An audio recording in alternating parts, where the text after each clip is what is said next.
Peace and power, family. Welcome back to Unto Read, Quotes to Live By, where we are currently reading all about love. We are on chapter 7, which is greed, simply love. And I'm going to jump right into it.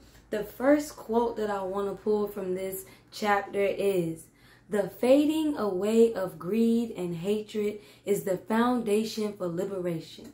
And y'all know I'm all about the liberation.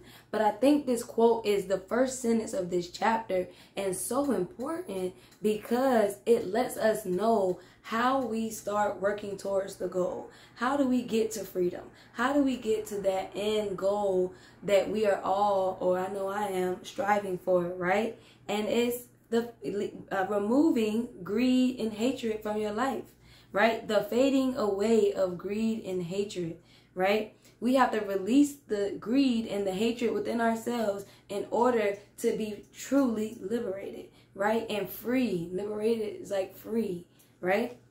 So I think that's a powerful way to start this chapter because it's letting you know that everything you about to hear is probably going to be negative, right? It's going to be about harm and about how we're doing that within ourselves.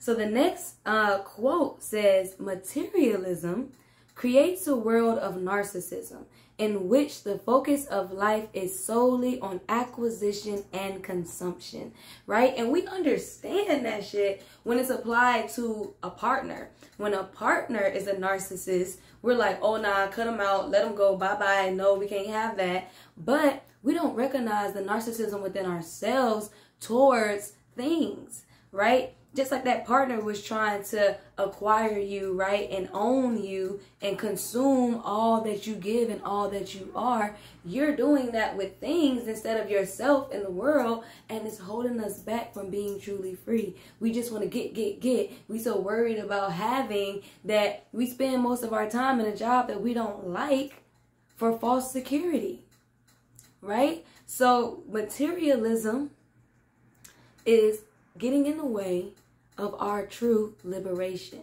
right? So that's why I thought that quote was so important to start with. The next one, I love this quote because it's a way to kind of like give you direction, right? So we know that greed is bad, we know that hatred is bad, we know that the stuff we're doing is bad, right? What can we do about it? What can I do about it? This quote says, "A vision articulates a future that someone deeply wants and does it so clearly and compellingly that it summons up the energy, agreement, sympathy, political will, creativity, resources, or whatever to make this vision happen," right? We don't have to be greedy. What we have to do is be clear. What we have to do is know what we're working towards and know what we're working for, and to release the material aspect of that thing, right? I'm not talking about a vision for a G5. I'm talking about a vision for how you want to experience life in your future, right? Do you want to have love? Do you want to have joy? Do you want to have rest? Do you want to have peace? If so, right, you need to get a vision. You need to have a vision about what you deeply want. You don't deeply want the new iPhone. And if you do, check that. Why do you deeply want that, right? Some of us deeply want health. Some of us have literally suffered our whole lives with pains and aches and all types of things getting in the way of our enjoyment. And we deeply want health. And if we have a vision of a healthy future, then we're going to do things in the present, in the right now, that are going to prepare us for that. And when we do those things, all of the energy, agreement, sympathy, political will, creativity, resources, all of that is coming and working in our favor and working on our behalf because we're moving towards something that we deeply want, something that we know true deep in our hearts that it is what we want, and not on the surface for what other people are going to see when they see us, right? The next quote that I wanted to talk about says, coming face to face with rampant lovelessness in the home created an overwhelming sense of cultural brokenheartedness, right? And this quote really hits me because we try so hard to pretend that like shit is perfect, right? Or I'm not going to say we, I'm going to say in situations that I have seen and experienced, right? It's like keep all this stuff at home. Home is when other people come over, it's perfect. We're putting on this act, we're putting on this charade. Even when somebody asks you how you doing, right? You're not telling them how you really are and what's really going on within your home, your body. You're telling them what you think they want to hear. You're coming off as perfect. You're trying to put on a mask of perfectness, right? And I think that her naming that most of this shit is rooted in the home, whether it's the home body or home, the actual place where you living in, I think that is so important because so many times they say, get your house together first. You got to get your house in order first before you start venturing out and trying to do other things. How your job gonna work if your body is showing up broken? Right? And because so many of us are ignoring the problems in our home, we go out into the real world and it's a culture of brokenheartedness. We all hurt. We all are hurt. And it's so sad, but it's so real. It's so sad, but it's so real. And when we start addressing the lack of love in the home, in our bodies, in our space, we will start to release the greed, release the need for greed, then release the need for hatred because we're focused on the love within, right? I'm not going to go on no soapbox because I believe that quote is just so important, y'all. The home is so important. The next quote says, widespread embrace of corruption undermines any chance that a love ethic would resurface and restore hope, right? And I think this is also important because I am a political person, right? So I think of things from a political angle because I believe that life is political. And when I think about this embrace of corruption, we know our government ain't shit. We know neither the Democrats nor the Republicans give a fuck about the people that's poor. Okay? We know that. And yet, we still are moving within this system like it is what we need to survive. It's not. It's what's actually holding us back and holding us down. Right? When we look at billionaires, we applaud them and we pay attention to what they got going on and what they doing.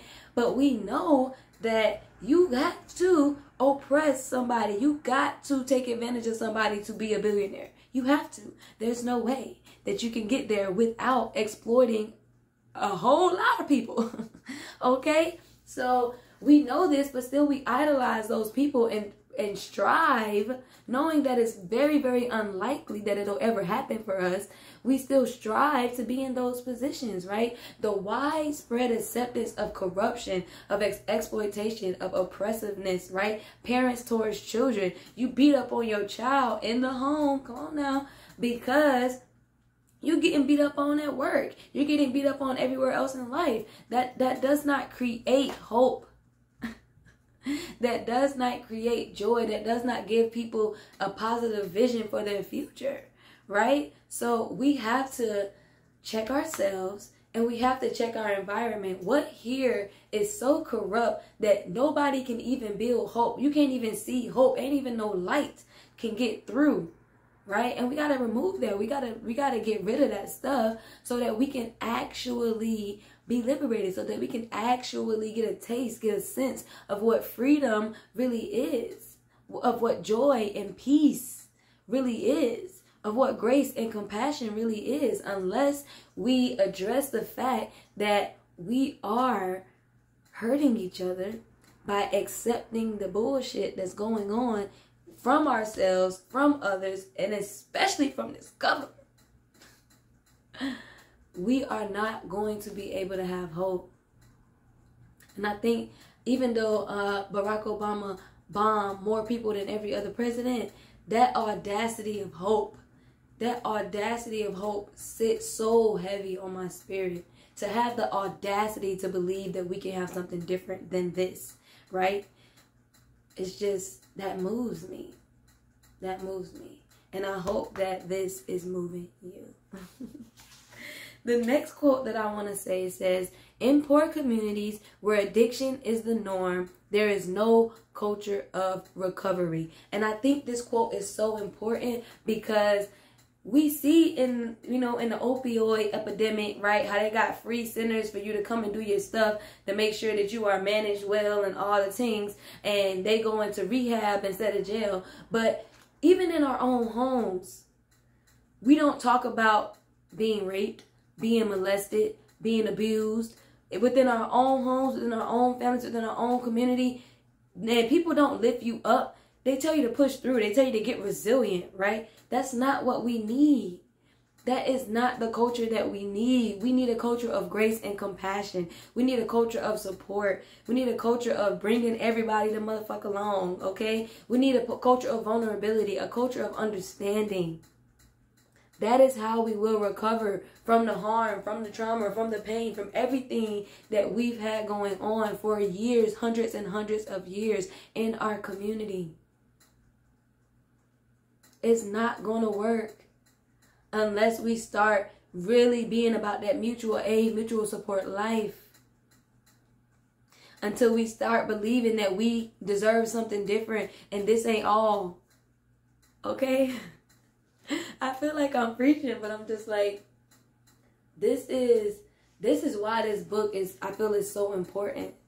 Because it really pulls out all of the gems, all of the things that we need in order to get out of the bullshit that we are experiencing as a culture, as a people. Like, it's not just about me. It's not just about having a boyfriend, having a husband, having a girlfriend, having a partner, having a spouse, whatever. It's about love for literally all of us. The next quote that I want to pull from says, the combination of the lust for material wealth and the desire for immediate satisfaction are the signs that this materialism has become addictive, right? So let me go back. The combination of lust for material wealth and desire for immediate satisfaction.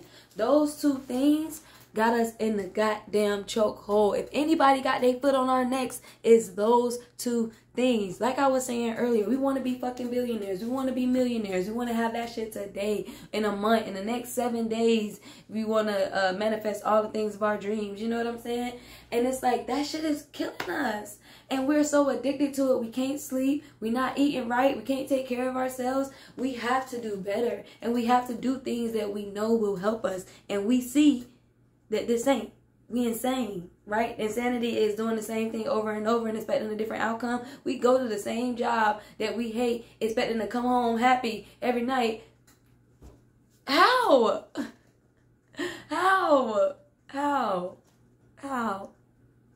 Okay, that's it. That's it. I ain't gonna dwell. The next quote says, cynicism about love leads young adults to believe there is no love to be found and that relationships are needed only to the extent that they satisfy desires. I know we see this in the dating culture today. I know we know this is true because we've stopped dating. We've stopped getting to know people.